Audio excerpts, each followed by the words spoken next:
Hey, what's going on, folks? Welcome back to the Real Legend of Gaming. We are here with Clash Royale, folks, and this is another episode of Everything Royale. And if you guys follow me on Instagram and on Twitter, then you guys already know DRL Nation won their first war in Clan Wars. So I'm very excited, and what we're going to do in this video, folks, is we're going to show you 3 replays from our war, so that you can get an idea of 3 different decks that you guys can use, because obviously the cards change every war, so it gives you an idea of something that works that maybe you can use with your clan. So let's check it out, folks.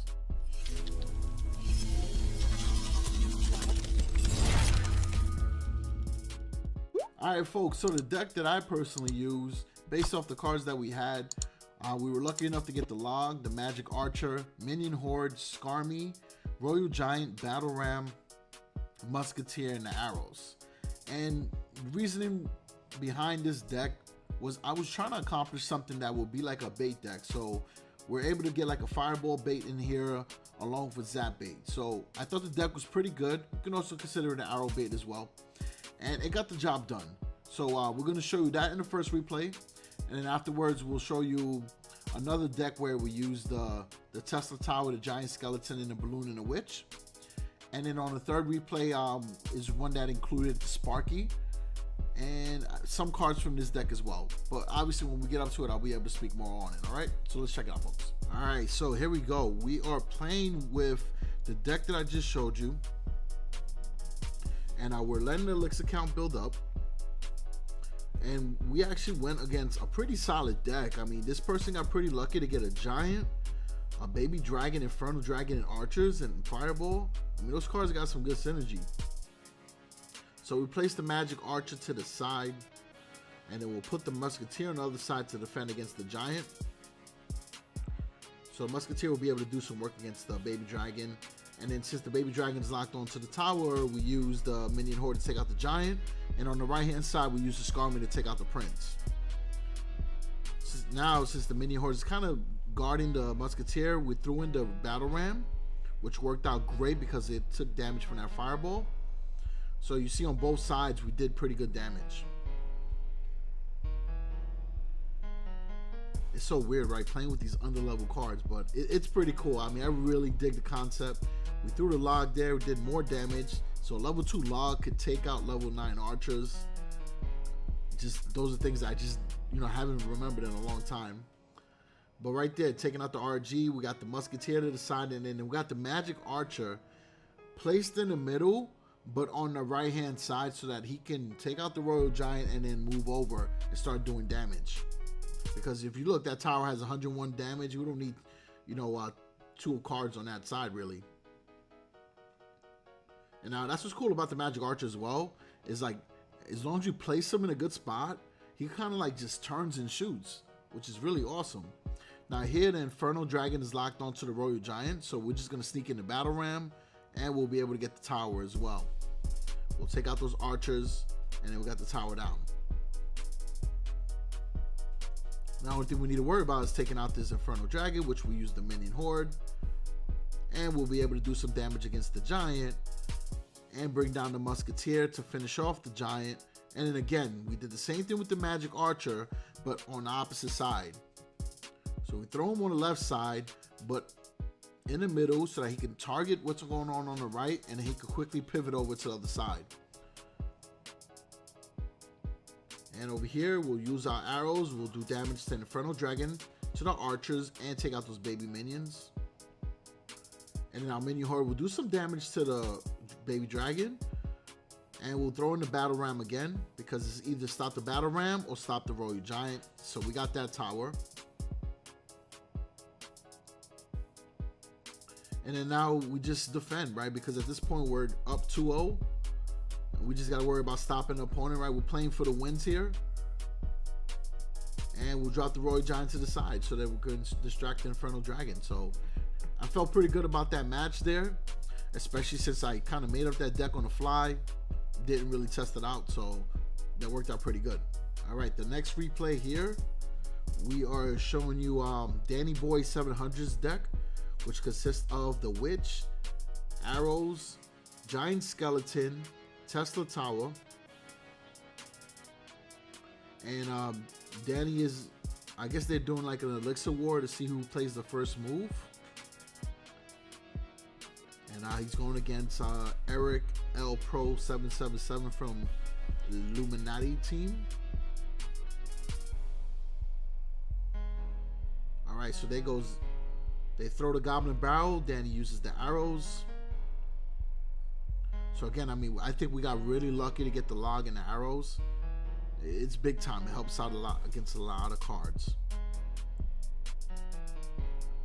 And I'm not sure why they did the elixir test right there, since the count was already building up. But Danny's a pretty solid player, so reason why I chose this replay here is because it's definitely a way different deck than the one I was using. So the skellies right there will distract, and then they'll throw the giant skeleton while the witch is behind it. The witch will be able to take out those minions along with the baby dragon. And then since they're distracted, Danny will sneak in the balloon on the other side. The balloon will be able to do a lot of damage. And again, he'll throw the arrows for the goblin barrel. Balloon took out the tower on the right hand side already. Now, to be fair though, in this match here, the opponent had cards that were, you know, they were lower level. And he also had a crazy deck too though. The deck was a little high on the HP elixir side. But again, I just want to show you guys decks that you can use. So that witch right there is taken out. Those minions were pretty strong along with that musketeer. They're going to be taken out with the Tesla Tower. And then now Danny, since he got the lead, he's going to play that giant skeleton. They'll play the Expo on the right hand side. Danny will use the balloon on it, take it out quickly. They'll play the rocket. And then now we got Skarmy along with the giant skeleton there with the witch. Should be enough to get that tower as well. And seeing the witch in this match is making me want to start using her. She has really gotten better over the years. Because before the witch wasn't really usable. I think when the Night Witch came out, she got some relevance. She was buffed a couple times and it worked out very well. And as you can see, this match is pretty much over. So some feedback though is that, you know, I don't think this was a fair matchup. This guy was level 8 going up against a level 9. That's one. And then the cards won the level. But again, the deck was pretty good. All right, so the next replay is with Psycho Hassan. Now his deck is somewhat similar to what I was using. A couple differences though that he's got is the Furnace, the Wizard, and the Sparky. Yes, Sparky has some relevance now. All right, so he plays the Furnace in the middle. And Tower will be able to take that out. So he drops the Magic Archer in the middle of the bridge to do some chip damage.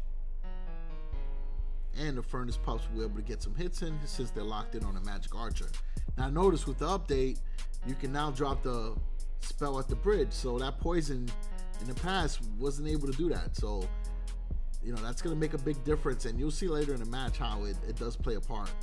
So he drops down the Sparky. The Wizard's backing it up. So the Sparky's going to be able to do damage against the Royal Giant. And I know that's rather unorthodox way to use the Sparky. Because normally you have a tank in front of it, but it worked out, right? It got the Royal Giant, it got the Prince. So that was a pretty good push. All right, so now the Royal Giant is starting from the back of the King's Tower. And he's just going to work his way up the bridge. And the Furnace is going to, you know, I don't want to say tank, but it's going to shield it from some additional hits. Log there will take out the Princess. And then the Magic Archer is going to get those pups along with the Giant. But notice, the Knight actually, but notice the poison is at the bridge doing damage to the Royal Giant and the Magic Archer. So that's, you know, pretty sick. Big game changer right there. In the past, you would have needed, you know, something else. All right, so we play the Muskie in the back.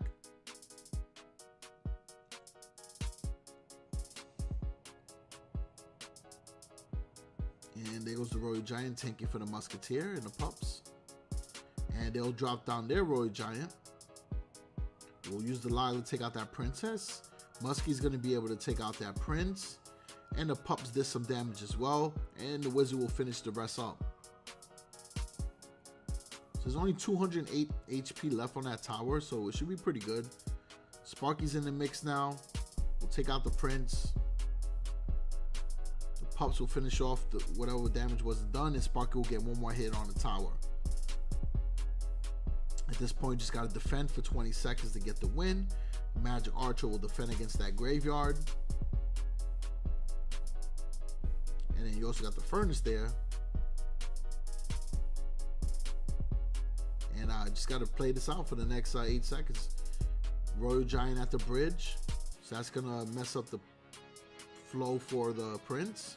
And then you got a Sparky there just in case. So that tower would have probably been down as well. So pretty good match. Alright, so folks, that's pretty much it. I'm glad to relive some of the great moments for our first clan war in Clash Royale, man. This is incredible, right? But folks, you know, we've been anticipating it, and for the most part, it's exciting, right? It's refreshing. Are there things that I wish were different? Yeah, of course, right? I like it so much, I want to play it more. So I wish like War Day had more than one attack. You know, maybe 2 or 3 attacks. That would be awesome. Or instead of making us wait like more time for it to end, maybe like shorten the time, right? If we only got 1 attack, give us 12 hours, or I mean, I don't know if it's 24 hours right now or 12, but shorten the time. But I mean, other than that, you gotta love it, right? So I hope you folks do enjoy this content. I'm trying to do more Clash Royale content for you guys, so that basically every other day we're doing a Clash Royale video. I like to rotate between Clash Royale and Arena of Valor because I really enjoy those 2 games very much. And also, I think like both communities are pretty similar. I noticed that a lot of people that play Clash Royale do play Arena of Valor, so it works out very good. So definitely, folks, you know, slap the like button if you appreciate the content. If it's your first time checking me out, you're up to this point, then hit the subscribe button. You enjoyed the video, there's plenty more like this, all right? So other than that, folks, appreciate the support. Just want to give a quick shout out to Nova.